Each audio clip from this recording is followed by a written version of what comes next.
Since President George W. Bush launched the global war on terror, the post-9/11 era has been characterized by a general climate of fear and anger toward Muslims here at home and abroad. The civilization of jihad narrative and biased media coverage played up this fear and hostility to justify military actions abroad as a fight against a threatening religion.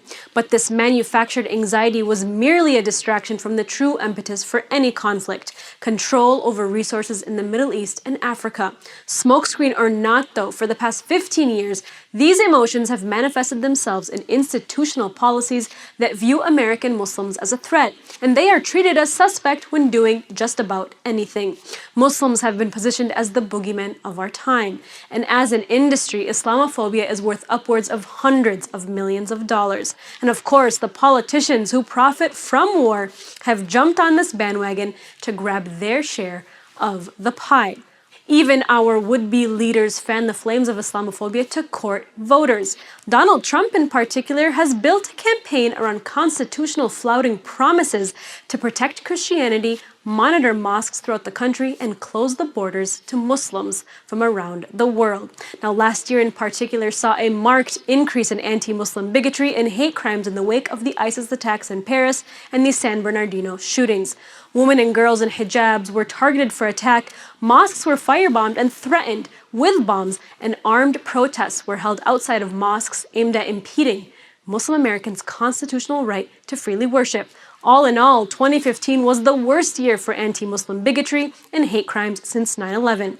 In the wake of the alarming rise in hate being spewed by the neocons of the far right and the far left's new atheist movement, it's important to remember that this country, though, was founded on the premise that all men are created equal. But how has that premise fallen by the wayside in the wake of trends of Islamophobia?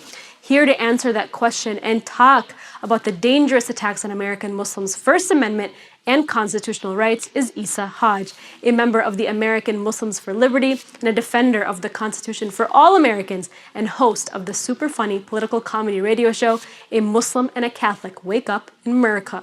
Take a look.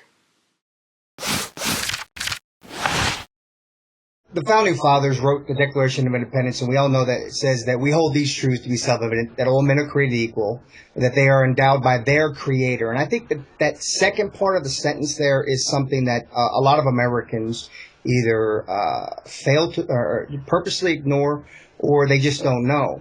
The sentence there says their Creator. So that means if your Creator in you is a rock, then that rock has given you the right to be created equal. But unfortunately, if we look back in the history of the United States, there's a vicious cycle. And this is done purposefully in order to cause separation, the divide and conquer tactic. And that is to create an enemy, whether it's an actual enemy or, a fictitious enemy. I mean, we go back to the Native Americans and with the pilgrims that came here through the Founding Fathers, even up to this day, still Native Americans are still being ostracized. The African slave, the Irish slaves, fast forward to the Chinese during the time that they were building the railroads. Catholics in the late 1700s, early 1800s, Japanese during World War II. I mean, so there's always an enemy. The problem is that Muslims today are just the new enemy. Right, and I'm really glad you talked about that. So tell me, what do the U.S. Constitution, our Founding Fathers, and the teachings of the Prophet Muhammad have in common? Well, it's the Prophet Muhammad, peace and blessings of God be upon him, and the American Founding Fathers actually shared many common characteristics and beliefs. This can be seen in historical documents by comparing speeches and texts that they both left behind. And we learn similar viewpoints that Muhammad and the Founding Fathers held an issue pertaining to equal rights and religious liberties. So like for Prophet Muhammad for example, received revelations from God who directed him to celebrate diversity and cherish it as a staple of Muslim society. Muhammad's encounter with God would later be recorded in the Quran to state, "O mankind, we created you from male and female and made you into tribes and nations so that you may get to know one another." And then furthermore, in his last speech, Muhammad was quoted to say, "An Arab has no superiority over a non-Arab, nor a non-Arab has any superiority over an Arab. A white person has no superiority over a black, nor does a black over a white, only except in piety and good action." Now, in contrast, when we look at the American founders, they had a similar apathy to determining a person's societal worth based on ethnic and heritage. In 1776, several American founding fathers, of course, gathered in Philadelphia to write the Declaration of Independence. The American Constitution was then ratified in 1787. And the founding fathers also put into practice that Congress shall make no law respecting an establishment of religion or prohibiting the free exercise thereof. Right, and you've obviously dedicated your life to protecting the Constitution. Tell me, why is it so important to defend the Constitution, which was written over 200 years ago? You have to be a realist and understand that during the time of the Founding Fathers, slavery was permissible. Slavery wasn't just African slaves, they were Irish slaves as well, as history will tell you. So there was a caste system, the landowners, and then basically everybody else. And so it kind of makes you wonder, did the Founding Fathers actually foresee a future where slavery was no longer permissible, where men could actually be created equal? If we look at William Lancaster, he was quoted to say, "But let us remember that we form a government for millions, not yet in existence. I have not the art of divination. In the course of 400 or 500 years, I do not know how it will work. This is most certain, that Catholics may occupy that chair and Muslims may take it. I see nothing against it." He further says that Lancaster asserted that these future fears of a certain Catholic or Muslim president, this was in July 30th, 1788, as part of a day-long debate on the Constitution Article 6, Section 3, that no religious test shall ever be required as a qualification to any office or public trust under the United States. So when I read these and others from John Hamilton as well as Ben Franklin and George Washington, when I read these, I actually like to think that the Founding Fathers foresaw a future where all races and all religions would be merged in this melting pot of America. Right, and our leaders often tout this country as a Christian nation, especially in the process of carrying out a supposedly moral duty that tramples on the constitutional rights of others, like in the case of Pamela Geller, Donald Trump, Michelle Bachmann, to name a few. How have you used interfaith dialogue, politics, and humor to fight that bigotry from the extreme right, and also work to expose their real agenda of divide and conquer?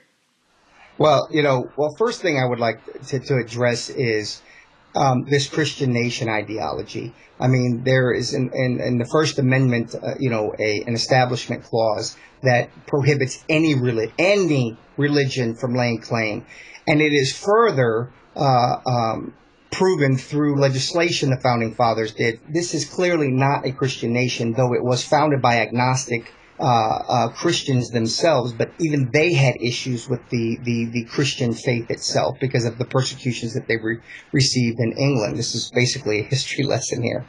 The problem is that we have what we call a cycle of violence in this country, where there is something that corporations or politicians want from another country, or even within our own country for that matter. But there's something that we want from somebody, so we have to create an enemy for that. And what happens is, in these three phases of the cycle of violence, is you have this propaganda and this rhetoric that is spilled out through there. For the Native Americans is that they were heathens, they were pagans. And this was done with Africans, this was done with the Black American, this was done with the Chinese, the Japanese, and the internment camps in 1942. This is also being done now. But the problem is that this rhetoric continues into phase two, which is isolated incidences of violence towards that minority that has been villainized or demonized. At the third and final stage, and if we really study American history, we actually see that this third and final stage is the most dangerous. And we have repeated this numerous times, where it becomes socially acceptable to cause harm and violence, and even laws are created permitting it or allowing it against that minority. So when you have profiteers like Pam Geller and Robert Spencer, and then Trump, of course, jumping on this, even Gary Johnson, who's running for the nomination for the Libertarian Party, he's even jumped on this bandwagon of look at the enemy. But people need to remember one thing. This had absolutely nothing to do with clash of religions or class of societies. If you follow the money, you'll actually see who the true enemy is. And it's not Muslims. I use humor a lot within my own show. I have a Muslim and a Catholic Wake Up in Merica. We're on every Tuesday night on our own website, as well as we're simulcasted through a few other affiliates. And we use a lot of humor to talk about it. And I think that humor is probably one of the better ways to break down those barriers. I think if we all stuck to the Constitution, we all followed the Constitution, and we took the examples of great men from the past, and I think that we would find our country in a lot better position than where we're at right now. Well, thank you so much, Isa Hodge, for joining me today, host of A Catholic and a Muslim Wake Up in Merica. We'll talk to you again soon. Thank you. Anytime. Thank you for having me.